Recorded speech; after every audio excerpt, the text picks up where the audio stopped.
Hello, welcome to the My Iron page. We're going to talk about how God feels about horoscopes, palm reading, future telling, and Ouija board. Okay? Let's look into Deuteronomy chapter 18, verses 19 through 14. It says here, When thou art come into the land which the Lord thy God giveth thee, thou shalt not learn to do after the abominations of those nations. There shall not be found among you any one that maketh his son or daughter to pass through the fire, or that useth divination, or an observer of times, or an enchanter, or a witch, or a charmer, or a consulter with familiar spirits, or a wizard, or a necromancer. For all that do these things are an abomination unto the Lord. And because of these abominations, the Lord thy God doth drive them out from before thee. Thou shalt be perfect with the Lord thy God, for these nations which thou shalt possess hearken unto observers of times and unto diviners, but as for thee, the Lord thy God hath not suffered thee to do so. If you go back to Deuteronomy chapter 7. Yes, 7. Israel was about to occupy a land that was ruled by the Hittites, Girgashites, Amorites, Canaanites, Perizzites, Hivites, and Jebusites.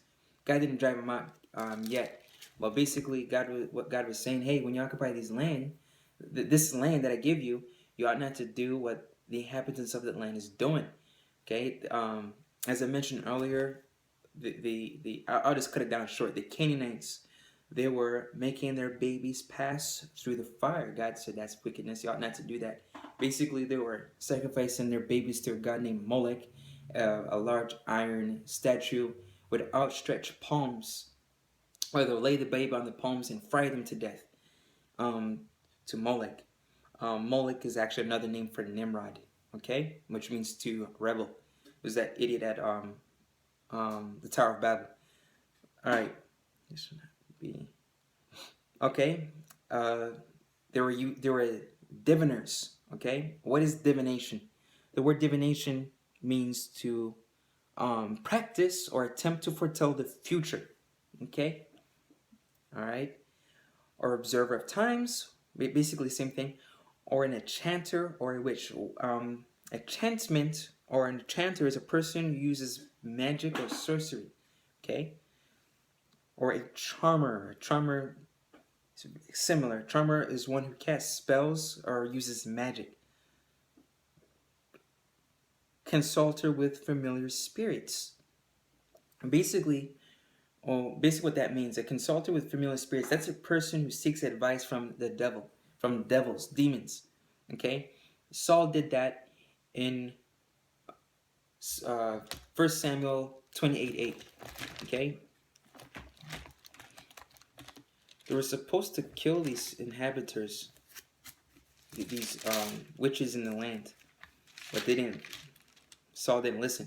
It says here, 1 Samuel 28:8, and Saul disguised himself and put on other raiment, and he went and 2 men with him, and they came to the woman by night, that witch. And he said, I pray thee, divine unto me by the familiar spirit, and bring me him up, whom I shall name unto thee. All right. So you see here Saul being disobedient, doing what God said not to do in Deuteronomy chapter 18, verse 10. Okay. A wizard or necromancer. Here's another problem that's prevalent in our country. Basically, a necromancer is a person who communicates with the dead. That's wickedness. When I believe my youth pastor was preaching about, we touched on this a little bit. He said that you ought to be careful about those types of things. You ought not to do it. Okay, for some they might be praying to a devil. I'm not gonna go into detail about that. But you can be, if you're a Christian, you're doing those things, you could be demonically oppressed. Okay. For all that do these things are an abomination unto the Lord. The word abomination means a person who is disgusted. Okay, so but basically that's what abomination is. A thing that causes disgust, and this very thing that the inhabitants of what was soon to be the nation of Israel disgusted God. Okay, these acts that I mentioned, these verses, palm reading, Ouija board, future telling, horoscopes is an abomination to the Lord. It disgusts our God. All right? And that's why he drove them out. Any nation that practices these things, you got murder going on, you got abortion, you have people practicing witchcraft. Um, Nations that do these things for a long period of time don't want to repent. God always throws them out of that land and have a new country preoccupied. You can use the Native Americans of this country as an example of that. They're indeed into paganism. The Aztecs, the Incas, Rome, Pompeii. If you look up those countries, Egypt, when the Amalekites came and conquered them, many of these nations that were once great fell because of doing pagan things like this: abortion, wickedness. Okay. In verse 13 says, "Thou shalt be perfect with the Lord thy God." The Lord wants us to be a distinct, peculiar people. We are a chosen priesthood.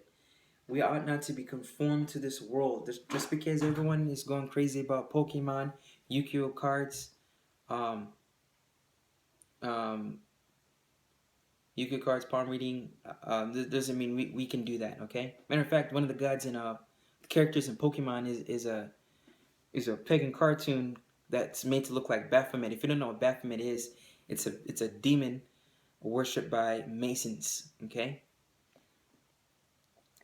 I'll read verse 14 and we're done. "For these nations which thou shalt possess hearken unto observers of times and unto diviners.